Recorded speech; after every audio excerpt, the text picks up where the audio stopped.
Janji Takaichi untuk mendorong pertumbuhan melalui stimulus fiskal, pemotongan pajak, suku bunga rendah, dan peningkatan investasi menjadi magnet baru bagi pelaku pasar. Sejak awal Oktober, arus dana ke saham dan obligasi berdenominasi yen terus mengalir.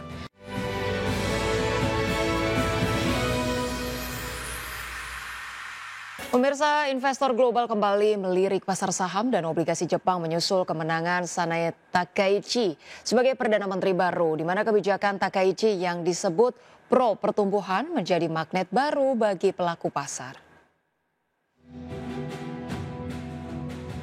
Investor global kembali melirik pasar saham dan obligasi Jepang menyusul kemenangan Sanae Takaichi sebagai Perdana Menteri baru sekaligus perempuan pertama yang memimpin negeri Sakura. Janji Takaichi untuk mendorong pertumbuhan melalui stimulus fiskal, pemotongan pajak, suku bunga rendah, dan peningkatan investasi menjadi magnet baru bagi pelaku pasar. Sejak awal Oktober, arus dana ke saham dan obligasi berdenominasi yen terus mengalir. Data menunjukkan investor asing memborong saham Jepang senilai 4,36 triliun yen atau setara 28,9 miliar dolar Amerika dalam 2 pekan hingga 11 Oktober. Pembelian terbesar dalam 2 minggu berturut-turut sejak 2005. Sebelumnya investor asing sempat melakukan aksi jual selama 3 pekan. Kebijakan pro pertumbuhan Takaichi menggerek indeks Nikkei ke rekor tertinggi. Kenaikan ini juga mendorong investor global untuk menimbang diversifikasi dari pasar Amerika Serikat dan Eropa yang dinilai sudah terlalu mahal. Meski demikian, pelaku pasar menilai rotasi dana ke Jepang kemungkinan akan berlangsung hati-hati, di mana ketidakpastian muncul terkait hubungan antara Partai Demokrat Liberal dan mitra koalisinya Ishin. Berbagai sumber, IDEX Channel. Pemirsa, harga minyak kembali menguat tajam pada Rabu, melambung lebih dari $2 per barrel setelah Menteri Keuangan Amerika Serikat Scott Bessent mengumumkan rencana penambahan sanksi baru terhadap Rusia yang akan diumumkan dalam waktu dekat.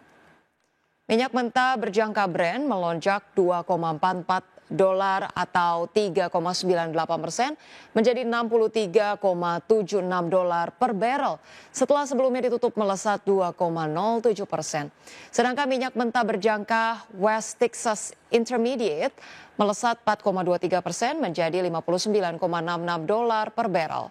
Selain faktor geopolitik, kenaikan harga minyak juga didorong oleh meningkatnya permintaan energi di Amerika.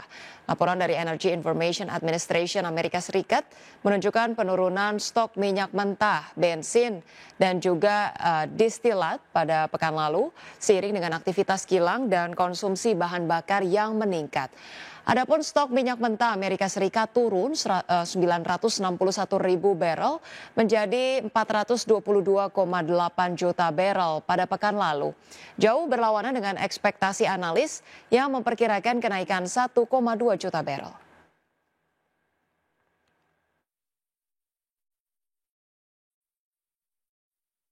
Iya, selanjutnya pemirsa dari bursa global.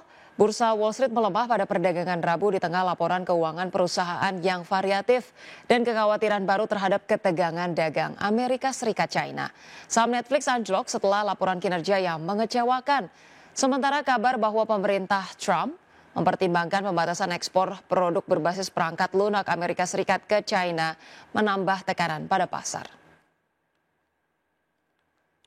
Iya, pada penutupan perdagangan Rabu, pemirsa, indeks Dow Jones Industrial Average ditutup merosot 0,71% menjadi 46.590. Kemudian indeks S&P 500 turun 0,53% ke posisi 6.699 dan indeks Nasdaq Composite turun 0,93% ke level 22.740. Sementara itu pemirsa dari Eropa, bursa ekuitas Eropa berakhir di zona merah pada hari Rabu setelah mencatatkan penguatan beruntun dalam 2 sesi karena kemudian mengecewakan dari sejumlah perusahaan besar termasuk raksasa kosmetik asal Prancis L'Oreal dan pabrikan tas mewah Hermes yang membebani sentimen investor di kawasan tersebut. Indeks acuan Eropa Stock 600 ditutup turun 0,18% ke level 572,29. Kemudian indeks DAX Jerman melemah 0,74% ke level 24.151 dan indeks CAC Prancis ini merosot 0,663% ke posisi 8.206.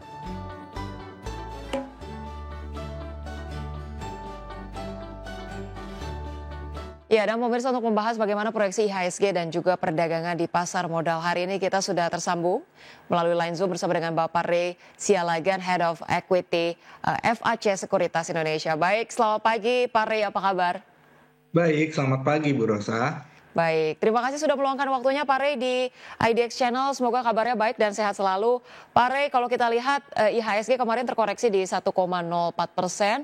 Tidak terprediksi bagaimana kemudian semua sudah optimis bahwa Bank Indonesia akan menurunkan suku bunga, tapi ternyata dipertahankan di 4,75%.